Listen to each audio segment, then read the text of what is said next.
Hello mga ka-friendship! For today's video, magagawa tayo ng ukoy na kalabasa. Ayan, hiniwa natin ng katamtamang nipis ang ating kalabasa at tinadtad na rin natin ang ating hipon. Ngayon, pagsasama-samahin lang natin ang ating mga sangkap.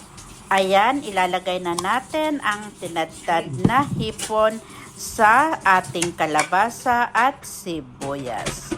Lalagyan na rin natin ito ng 2 pirasong itlog. Maglalagay na rin ako dito ng paminta at konting asin. Para sa ating pangpakapit at hindi maghiwa-hiwalay, maglalagay tayo dito ng cornstarch. Hayaan lang natin ito ng mahalong mabuti para magsama-sama ang ating mga ingredients. Lalagyan na rin natin ito ng onion leaves bago natin iprito ang ating torta. Kung gusto nyo ng medyo maanghang, pwede nyo itong lagyan ng sili. Ngayon, time na para iprito ang ating ukoy. Sa katamtaman lang ang apoy para siguradong hindi masunog ang ating ipiniprito.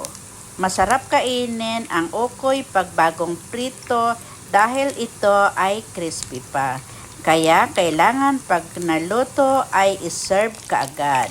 Mas gusto ko lang itong pinapapak kaysa iulam. Kaya ayan, ito na rin ang aking almusal kasama na rin ang ating pananghalian. Hindi makukumpleto ang ating ukoy kung walang masarap na sausawan, kaya gumawa na rin ako.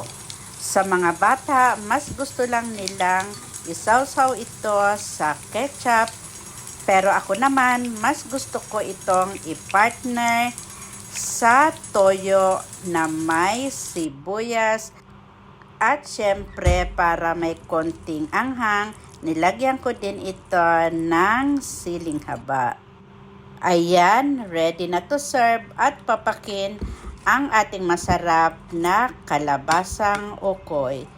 Kain na tayo mga ka-friendship at thank you so much again for watching at see you in my next video. God bless!